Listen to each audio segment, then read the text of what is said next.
সঙ্গে সরকারি কর্মীরা বসে থাকতো, আপনাদেরকে আপনার প্রকল্পগুলোর ফায়দা নিতে যেতেন, যখন ফর্ম ফিল আপ করতেন যে না কাকিমা আপনাকে করে দিলাম, হ্যাঁ ঠিক আছে, এই জিনিসগুলো সহ্য করতে হবে না। আপনাদের লাইফটা অনেক সিম্পল হয়ে যাবে। অনলাইনের মাধ্যমে করবেন, আপনারা অনলাইনের জিনিস ফর্মগুলো ফিল আপ করবেন, আপনারা বেনিফিটগুলো পাবেন, ডাইরেক্ট বেনিফিট একদম ব্যাংকে ঢুকে যাবে। এই স্কিমগুলো যে আছে এগুলো আপনারা আগের সরকারের থ্রু দিয়ে পেতেন না, কারণ আগের সরকারের নীতিই ছিল যে আমাদেরকে হাতে তেল মেরে পায়ে তেল মেরে আপনাদের সব স্কিম নিতে হবে। তারা মনে রাখবে, আপনাকে ভোটের দিনকে চমকাবে যে এই স্কিমগুলো নিয়েছেন, কিন্তু ওগুলো তো গভর্নমেন্টের স্কিম নিতে গেলে আপনাদের অধিকার আছে। গভর্নমেন্ট আপনাদের অধিকার দিচ্ছে যে স্কিমগুলোর জন্য, সেগুলো ওরা কি করতো, পলিটিক্যালি আপনাদেরকে এগুলো চালিয়ে নিত, যাতে আপনারা ওদের সারা জীবন দাসত্ব হয়ে থাকতেন। এই সরকারে কেউ দাস না, সবাই সাধারণ মানুষ এবং সবাইকে সমান অধিকার এবং রেসপেক্ট দিয়ে সবাইকে রাখা হয়। এই হচ্ছে ডিফারেন্স এই সরকারের। আচ্ছা, পরবর্তী বক্তারা সব চলে এসছেন, আরো ভালো ভালো বক্তারা আছেন, তাদের কথা শুনুন। আমাদের মধ্যে অতি সুবক্তা একজন এসছেন, প্রিয়াঙ্কা গুপ্তাজি। তার বক্তব্য শোনার জন্য আমরাও অধীর অপেক্ষা করে থাকি। তো এখন আমি রিকোয়েস্ট করছি প্রিয়াঙ্কা গুপ্তাজিকে আপনার সংক্ষিপ্ত বক্তব্য একটু রাখুন, এই অনুরোধ জানাই।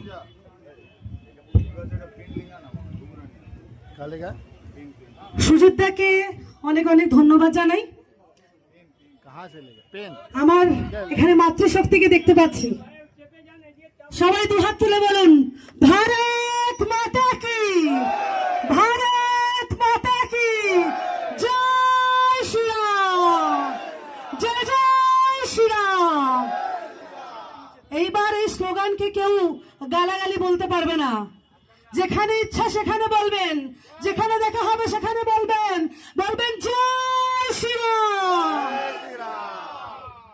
আমরা এতদিন যখন আমরা রাজনীতি করতাম, আমরা জানতাম, বলতো যে যারা বিজেপি করে তারা বহিরাগত,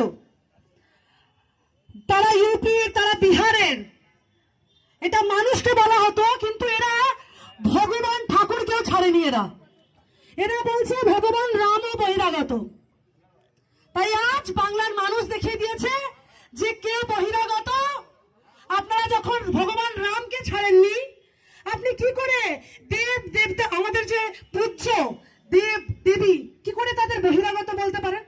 আপনি মানি যে আপনি বিহারে যারা আছে, যারা উড়িষ্যায়, যারা গুজরাটে, তাদের আপনার বহিরাগত বলছেন। এই ভারতবর্ষ, পশ্চিমবঙ্গ তো ভারতবর্ষের বুকে। যদি এই পশ্চিমবঙ্গে একটা বাঙালি থাকতে পারে, গুজরাটিও থাকতে পারে, তেমন বিহারিও থাকতে পারে, দেখো এমন ইউপির লোকেরা থাকতে পারে, তেমন উড়িষ্যার লোকেরা থাকতে পারে। আমাদের এই পশ্চিমবঙ্গ হচ্ছে ফেডারেল স্টেট। আমাদের ভারতবর্ষ হচ্ছে একটা ফেডারেল ইউনিয়নে চলে, ফেডারেল স্টেট। এটা আলাদা বঙ্গ ছিল না যে আপনারা বহিরাগত বলছেন। এবং পশ্চিমবঙ্গে যে পার্টি সবচেয়ে বেশি, বাড়ির পার্টি বা আপনার এলাকার পার্টি বলুন বা আপনার বাংলার পার্টি বলুন, সেটা একমাত্র ভারতীয় জনতা পার্টি। কারণ এই পার্টির সংস্থাপক হচ্ছেন এখানের ছেলে, আমাদের বাংলার দামাল ছেলে শ্রী শ্যামাপ্রসাদ মুখার্জি। আজ যারা জয় বাংলা বলতেন, জয় বাংলা বলে বলে তোলাবাজি তুলতেন, জয় বাংলা বলে বলে আপনারা সিন্ডিকেট করতেন, আপনারা অটোওয়ালার থেকে টাকা নিতেন, আপনারা ট্রাক থেকে টাকা নিতেন, আপনি নিজের বাড়ি বানাতে যান, একতলা তুলবেন, তার জন্য টাকা দিতে হবে, কোথা থেকে সিমেন্ট নেবেন, কোথা থেকে বালি নেবেন, কোথা থেকে ইট নেবেন, ওরা সব বলে দিত।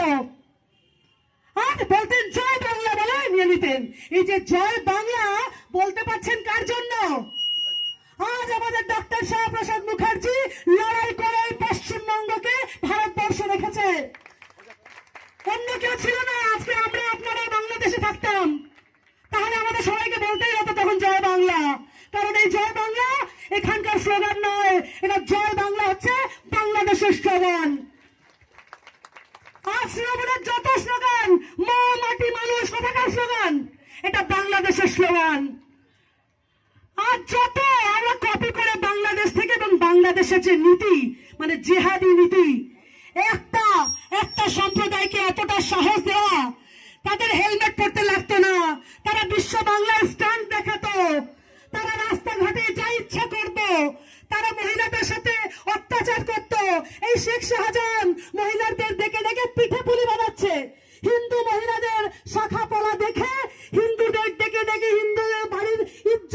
সম্মান নিয়ে তারা খেলা করেছে। আর আজকে কোথায় আছে সে? সে আছে আজকে জেলে। এইভাবে যারা যারা অত্যাচার করেছে, যারা যারা এই বাংলার সাধারণ মহিলাদের সম্মান দেয়নি, এই মহিলারাই মাতৃশক্তিরা তাদের উপরে ফেলে দিয়েছে, তাদের ভোট দেয়নি একটাও, এবং দেখিয়েছে যে মহিলারা কি পারে। আজ এই যে লড়াই আমরা জয় করেছি, সবচেয়ে বড় জয় হচ্ছে অভয়ের মায়ের জয়।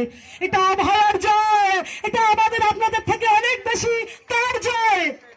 এবার সে উচিত ন্যায় পাবে। ভারতীয় জনতা পার্টি সরকার কাউকে ছেড়ে কথা বলবে না। যারা যারা তথ্য লোপাট করেছিল ইতিমধ্যেই তাদেরকে, তারা যারা হেল্প করেছিল তথ্য লোপাটে, তাদের ইতিমধ্যেই সরিয়ে দেওয়া হয়েছে। যারা যারা এই ষড়যন্ত্রে, এই দালাল টিএমসি কাউন্সিলর, তার দালাল টিএমসি পার্টির সাথে যুক্ত ছিল, যারা যারা যারা যারা অ্যাডমিনিস্ট্রেশনে ছিল, তাদের সবাইকে সরিয়ে দেওয়া হয়েছে এবং তাদের খেলাফে তদন্ত হবে। আমার অভয়া মাকে দেখে খুব কষ্ট হতো, আমি জানি আপনাদেরও হতো, কিন্তু বিশ্বাস করুন এই যে ঘটনাগুলো ঘটেছিল ইদানিং কাল যেটা আমরা দেখেছিলাম, সেটা আপনি দুর্গাপুর নিয়ে নিন, আপনি অভয়া নিয়ে নিন, এই আরজিকর কলেজ থেকে শুরু করে আপনি কামদুনি নিয়ে নিন, আপনি হাঁসখালি নিয়ে নিন, যেখানে চলে যান কালিয়াচক, কালিয়াগঞ্জ, এই ঘটনাগুলির পুনরাবৃত্তি হবে না, হবে না। যদি পুনরাবৃত্তি হয় তাহলে সেখানে সেখানে সকাল হলে বিকেল বেলা শাস্তি হবে, পরে দেখা যাবে কোথায় কি হচ্ছে। কিন্তু যারা মহিলাদের ইজ্জতে হাত দেবে তাদের হাত কেটে দেওয়া হবে, কাউকে ছেড়ে কথা বলা হবে না। কোন পার্টি পলিসি দেখবো না আমরা, কোন কি পার্টি করছে কিচ্ছু দেখতে যাবো না আমরা। যারা মহিলাদের সম্মান করতে জানে না তারা কোনো পার্টি করবে না, তারা মানুষের থাকার অধিকার নেই, তাদের বেঁচে থাকার অধিকার নেই। আমি চাই আমার মা বোনেরা কি পড়বে, কোথায় যাবে, কটার সময় যাবে, কেউ এটা ফিক্স করে দেবে না। আমার মা বোনেদের ইচ্ছা, আমার বোনেরা 12টা থেকে কাজে ফিরবে, রাত 2টায় ফিরবে, ভোর 4টে ফিরবে, সকাল 4টে যাবে, সেটা আমার মা বোনেরা ফিক্স করবে। কেউ এখানে ফিক্স করে দেবে না রাত 8টার পরে বেরোবেন না। লজ্জা করতো একটা মহিলা মুখ্যমন্ত্রীকে মুখ্যমন্ত্রী বলতে, আমার লজ্জা করতো। আমি বলছি না যে ধর্ষণগুলো আপনি করিয়েছেন, আমি কোনোদিন এটা বলিনি, ভারতীয় জনতা পার্টি কোনোদিন বলেনি যে মমতা ব্যানার্জি ধর্ষণ করিয়েছে। কিন্তু ভারতীয় জনতা পার্টি কি বলেছে, আমরা কি বলেছি, আমরা কি দেখেছি? যারা ধর্ষণ করেছে মমতা ব্যানার্জি তাদের পাশে দাঁড়িয়েছে। যে ধর্ষিত হয়েছে, যে ধর্ষিত হয়েছে তাকে বলা হয়েছে রাত 8টার পরে কেন বেরিয়েছো বাবা তুমি? রাত 8টার পরে ভালো মেয়েরা বাইরে বেরোয় না। শুধু মুখ্যমন্ত্রী হচ্ছে রাত 8টার পরে বাইরে বেরোতেন, সরি মুখ্যমন্ত্রী নয়, এখন হচ্ছেন উনি এক্স, উনি এখন প্রয়াত বলতে বলো, সরি, উনি এখন ফরমার মুখ্যমন্ত্রী। যিনি ছিলেন উনি বলতেন যে মহিলারা 8টার পরে বেরোবেন না, শুধু উনি বেরোবেন, বাকি সবাই ঝাঁপ বন্ধ করে বাড়িতে লুকিয়ে থাকবে। জিহাদি শাসন হচ্ছে, ফতোয়া জারি করা হয়েছে যে মহিলারা 8টার পরে বেরোবে না। লজ্জা করে একটা মুখ্যমন্ত্রীকে এভাবে বলতে? তার পুলিশ প্রশাসন ঘুমাচ্ছিল, তার পুলিশ প্রশাসন লুকিয়েছিল, টেবিলের তলায় চটি চাটছিল। আর আপনি কি বলছেন? যে মেয়েটি আজ কামদুনিতে যার রেপ হলো, সংখ্যালঘুরা, বলতে খুব খারাপ লাগে তো, শুনতে খারাপ লাগে তো, কিন্তু সংখ্যালঘুরা 7 জন মিলে তার রেপ করেছে। শুধু রেপ না, তার পা দুটো চিড়ে দিয়েছিল, চিড়ে দিয়ে তারপরে তার বাড়িতে গেছে যে কেস না করা হয়, এবং যখন কেস হয় তখন লোয়ার কোর্টে তাকে শাস্তি দেওয়া হয়, এবং হায়ার কোর্টে গিয়ে এই তৃণমূলের লোকের সাথে মিলে তথ্য লোপাট করে তাকে বড়ি দেওয়া হয়, তাকে ছেড়ে দেওয়া হয়। এই কেসগুলো আবার খুলবে। আমার কামদুনির যে মাতৃ মেয়ে, যার সাথে যে কাণ্ড ঘটেছিল, তার ইনসাফ হবে, যে করেছিল তারা শাস্তি পাবে। যে যেই সম্প্রদায়ের হোক না কেন, দুধেল গায়ে হোক না কেন, ওই দুধেল গায়ে ভাই আমরা মানি না। সবাই সমান, সংবিধানে সবাই সমান। আমাদের শ্যামাপ্রসাদ মুখার্জি বলেছিলেন, এক দেশ মে দো বিধান, দো নিশান, দো প্রধান, नहीं चलेंगे, नहीं चलेंगे, नहीं चलेंगे।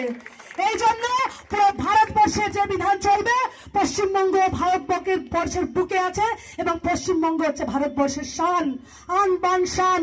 কারণ আজকে আমরা বলতাম বিগত আমরা এত বছর ধরে বলতাম what India things today Bengal, what Bengal things today India think tomorrow, মানে যেটা বাংলা আজকে ভাবে সেটা ভারতবর্ষ পরবর্তীকাল ভাবে।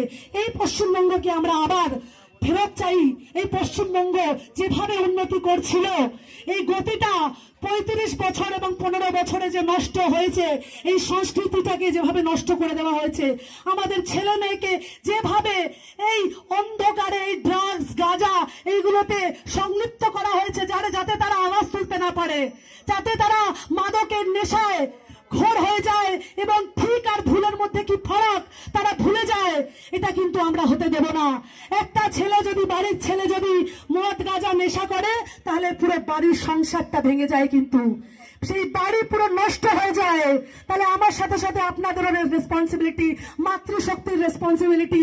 তারাও জোর হন, হাত তুলুন, যেখানে যেখানে এই ঘটনাগুলি হচ্ছে, যেখানে যেখানে এই মাদকের যে ক্যাম্প বসছে বা ধরুন যেখানে বিক্রি করা হচ্ছে, সেগুলো আপনারা আমাদের জানান, আমরা সেখানে পুলিশকে দিয়ে সেখানে ছাপা করাবো এবং এই মাদক ব্যবসা পুরোপুরি বন্ধ করাবো আমরা। আজ আরেকটা কথা বলবো, শেষ কথা, আমাদের সুবক্তা সুরজ দা আছেন, একটা লাস্ট কথা বলবো। যারা তৎকাল বিজেপি হতে চাইছেন, যারা ট্রেন ধরে ধরে তৎকাল বিজেপি হতে চাইছেন, মনে রাখবেন এই তৎকাল বিজেপিদের আমরা এন্ট্রি দেব না, নো এন্ট্রি। আপনারা টিএমসি করুন, যেই দলটা করছিলেন সেটাই করুন, আপনাদের দরকার নেই।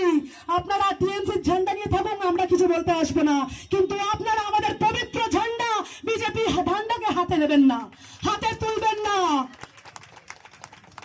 কোন টিএমসি, কোন তৎকাল বিজেপিকে এই বিজেপিতে এন্ট্রি হতে দেব না, কথা দিয়ে গেলাম এখান থেকে।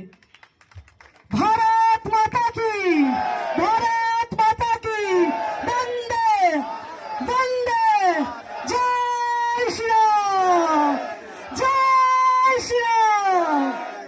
অনেক অনেক ধন্যবাদ। এখন আমি উত্তরীয় দিয়ে সম্মান করতে বলবো আমাদের নারুদা নারায়ণ চক্রবর্তীকে। মঞ্চে যারা যারা আছেন সবাইকে উত্তরীয় দিয়ে একের পর এক সম্মান দিতে বলবো।